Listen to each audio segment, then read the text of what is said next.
Welcome back to Drive Your Thoughts podcast. I'm your host, Master Coach Carrie Marshall, and it's time to go after those goals. Yeah, whether ready or not, life's coming hard, no breaks, no stop.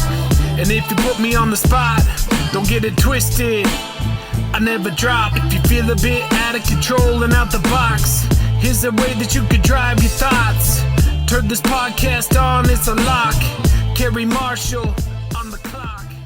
Welcome back to Drive Your Thoughts Coaching. I'm Master Coach Carrie Marshall, and I am so excited to be here with you today.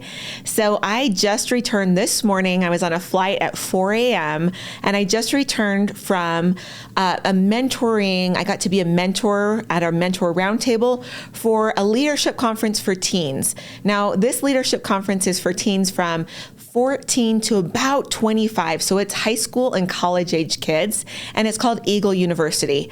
And shout out to Steve Anderson, Taylor Lowe for putting on this amazing event and all of their staff. I have to just tell you a little bit about Eagle University. I actually went to Eagle University when I was about 18 years old, 19 years old, and it made such a huge impact on me. So I wanted to be an alum that got to go back and actually be a mentor.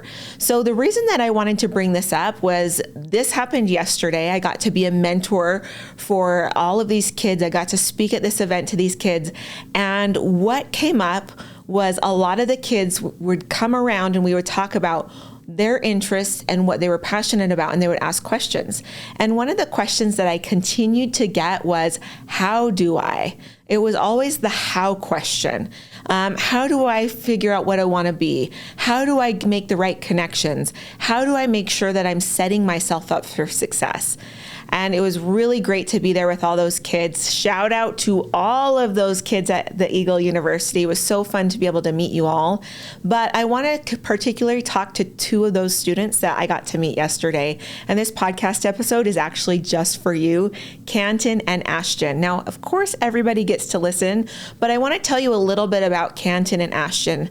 Ashton came and he sat down at my table. And they give you a little piece of paper that tells you a little bit about them, their information, their age, and what they're interested in becoming. And I noticed right away that Ashton's thing said marine biology on it. Now, I think that we've all been in a space of maybe wanting to be a marine biologist. And so I said to Ashton, what is it that makes you still want to be a marine biologist? And he kind of told me a little bit about his story. But he said, being from the Midwest, I just don't have a lot of people that I'm connected to that have anything to do with marine biology. And so that's Ashton. Now, Canton came a different time and sat down at my table. And the very first thing he said to me is, I will be a D1 baseball player. Now, it wasn't a I hope to be. It wasn't a I wish or fingers crossed. He came so confidently and said, I am going to be a D1 baseball player. And then on his list, he said, particularly, I would love to play for Arkansas. Now, Canton came and said, how do I get connected to the right people so that I can become a D1 baseball player? So with both of these young men, they were talking about hows. And so as we kind of talked through a couple of steps, with Canton, we wanted to talk about really investing in baseball, his skills, how he was leading within his own team, things like that. But then I finally said, okay, we know all those tips about the how, but I really want to get to the most important part of all of this. And both of them kind of leaned forward at different times. And I said, it's not the how, it's the who. Because that's the most important part that we miss so often with our goals, is we forget that we can actually accelerate our goals by connecting with the right people through networking, through figuring out who to get on our team or who to have mentor us or ask questions to. So at Eagle University, we talk about those 7 circles of influence. Basically, you could meet anyone through 7 different people.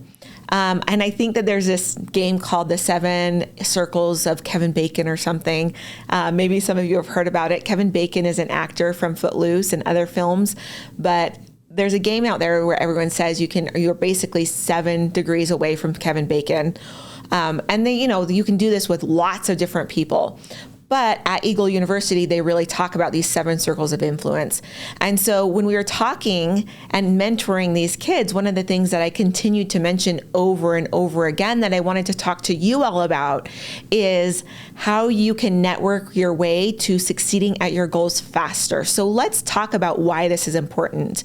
Now, the first thing I want to do is give a book recommendation. You know how much I love to read. So there's a book called Who, Not How by Dan Sullivan. It's a really great book that talks about this concept.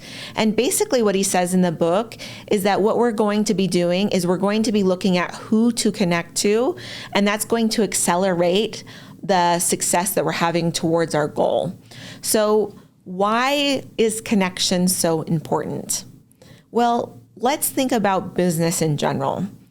I can go out and I can figure out, I'm going to actually use this podcast as an example. Now, podcasting is absolutely something that you can learn how to do with a YouTube video or maybe some TikTok videos or whatever. You can go and even listen to people, courses, things like that, or you can really try and figure it out on your own. So when I wanted to start a podcast, of course, there were other people out there. I had friends that had podcasts. My mentor had a podcast. And so I could go to them. But then I also looked at free versions of learning how to do this. But then I also looked at paying to learn how to do this. And the more research I saw, the more that I thought, well, yes, this could be a DIY event that I do. And I actually did do a couple of episodes, kind of the DIY, record on Zoom type of a thing. And it was fine. But here's what I want to kind of offer and show you is that when I started to do the podcast on my own, there were a lot of obstacles that came up, and a lot of them was time.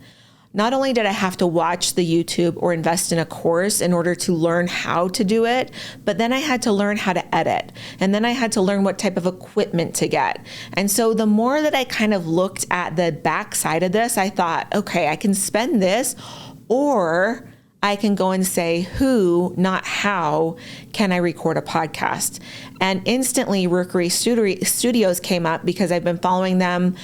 The owner is one of my friends, Jimmy Rex. And so when I could kind of think about the who instead of the how, I got connected to figuring out how to record a podcast like the next day. I could come in and schedule it. I could get it done. And then Dakota could come and edit and do all of the amazing things for me, which I love, really quickly. So I accelerated from a podcast launching in 6 months, where I felt confident about the back end, the editing, those types of things, to I accelerated it by knowing the right people, making the connection, being willing to invest in it. And then I got podcast episodes out the next week. I accelerated the goals so much faster by knowing the who. And so when you're thinking about your goals, there are people that you can connect to today that are going to make a huge impact on whether it's going to take you 6 months or a week in order to accelerate your goal. So Ashton and Canton, I want to come back to both of you. When we were talking about those 7 circles of influence, we want to really come back to thinking about those people that you want to connect to. Now, I'm going to use Canton specifically as an example for this, because what I mentioned to him was oftentimes what people do when they want to be on a baseball team, let's give that example, is they think that they need to be connected right to the coach. Now, of course, the coach is a great person to know, but remember that the coach is connected to a lot of different people. And so one of the things that we talked about were different people that he may know at these Division I schools or at Arkansas specifically. And it could be someone as easy as the counselor for the sports team or something like that, a player maybe that you can connect to on social media. Those are what we're trying to do, is we're trying to make those connections and do it in an authentic way. Now, this is where a lot of people kind of get jumbled up, and we're going to talk about this in a little bit about how to make authentic connections that matter and that the other person actually wants to engage with you. But we want to come back to that who, not how.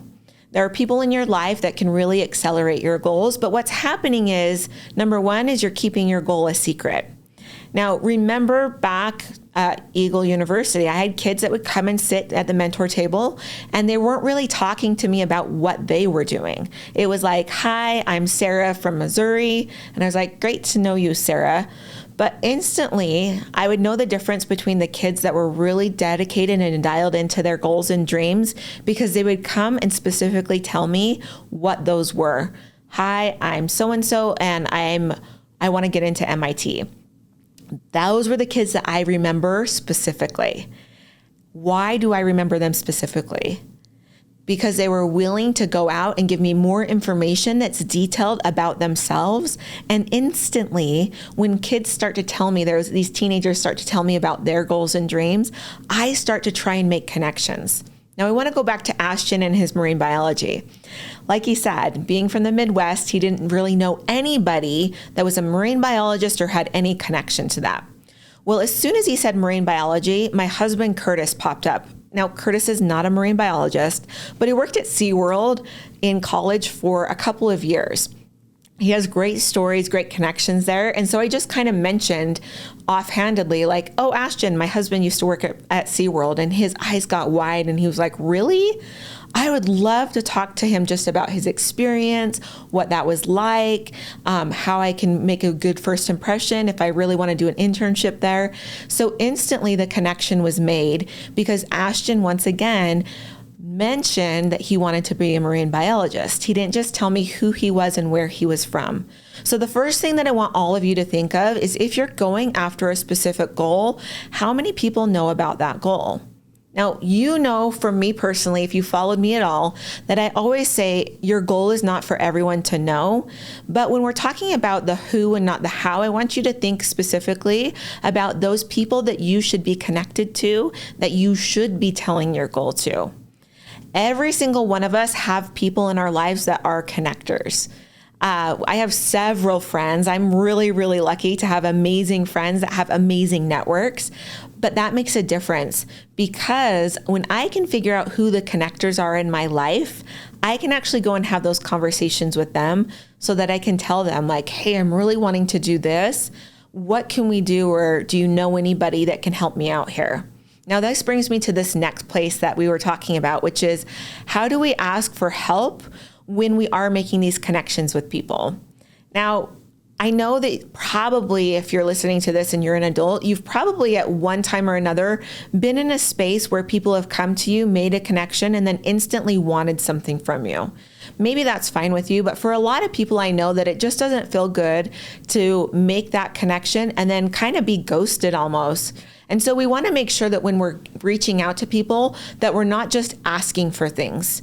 Like, once again, going back to making connections with people online, or, you know, the baseball team and people around the baseball team. I want you to think about how you can make those authentic connections where you're just really getting to know the person. One of the best people I know that at making connections is my brother, Eric. Eric is so dialed into listening to people. He asks really great, amazing questions, but then he's also really good at following up with them. And so when we're talking about making those first connections, I want you to really think about that it's not about the ask. We're not asking right away. What we're doing is we're making the connection from an authentic place. We're saying, hey, it looks like you play for Arkansas baseball, the Arkansas baseball team. I would love to know about your experience. Tell me the best thing that happened. What's your best highlight from last year? Make those connections where you are just authentically interested in them.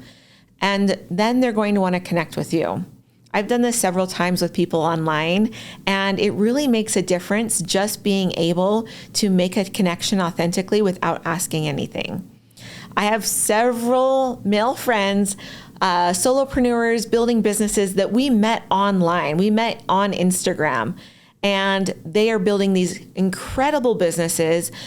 And we've figured out how to work with each other by networking and really making some connections. But it all started with, hey, I love your business, or hey, I see that you're a coach. Thanks for all of your words of wisdom. I'll go and follow them and say, oh, I love how you're posting about your business. That was such a cool picture, or a cool series. And so it really is just about making those connections first. And then what I love to do is then eventually I love to kind of build it in of, I'd love to talk to you, or I need your help. Could you answer this question for me? Or do you know anybody that can help me out? And then we continue the relationship afterwards. And this is one of the most important parts about connections and networking, is we're not just connecting and networking for the one thing. You want to make sure that you're establishing a relationship that you can then go and follow them again, or really connect with them on social media. Or if there's somebody that you have their phone number, how often are you connecting with those people? So the who is one of the most important parts with the success of your goals. If you feel like you're stuck with something in your goal right now today, I want you to cross off the how of the goal, and I want you to go back to the who of the goal. Who can you connect with today that's going to make an impact for you? Make a list of those people that are very well connected, that are connectors, that really kind of are always great about giving reviews, giving recommendations. It always seems like they have something going on or somebody that they're connecting with. And then once again, try and be that person as well. Whenever I'm connecting people with somebody, I always like to try and figure out how I can connect them to somebody else. So if I'm connecting, let's say my brother Eric to somebody, then I'm also going to ask that somebody, let's say my brother Nate. We'll just use Eric and Nate. Their names popped up first. But if I'm connecting Eric and Nate together, then I'm also going to think about Nate as well and say, that was great to connect you to Eric. I'm so excited for you guys to meet each other. But then I'm going to go back to Nate and say, hey, Nate, have you met my friend Sarah when you were talking about this and this? But I'm trying to be a connector as well. You want to make sure that you're establishing yourself as somebody that is important to network with. Establish connections that are important, and you'll notice that you will accelerate your goal completely. So Canton and Ashton, I am so proud of you for showing up at Eagle University. I'm so proud of those goals that you're going after. And I know 100% that those dreams are going to be your reality very, very soon. Keep working hard. Keep doing those things that we talked about. Really make sure that you're dialing into the skills that you need in order to accomplish those goals. Be willing to fail. Be willing to watch that feedback. Don't get sidetracked by those crazy things that your friends are doing right now. And remember what the ultimate goal is. The ultimate goal isn't to go out this weekend and party. The ultimate goal is to be that Arkansas baseball player that I know you can be. The goal is to be an intern at SeaWorld, where you are learning and growing and knowing more about marine biology. I know you guys can do this, but I know that you're going to need to connect the who instead of the how. I hope this has been helpful for all of you, and we'll see you next time on Drive Your Thoughts Coaching. Thanks for listening to this podcast episode. If you're ready to get in the driver's seat of your own life, you can come and follow me at Drive Your Thoughts Coaching on Instagram, or come and see more ways to work with me at driveyourthoughts.com. Yeah, whether ready or not, life's coming hard, no breaks, no stop. And if you put me on the spot, don't get it twisted, I never drop. If you feel a bit out of control and out the box, here's a way that you could drive your thoughts. Turn this podcast on, it's a lock. Carrie Marshall on the clock.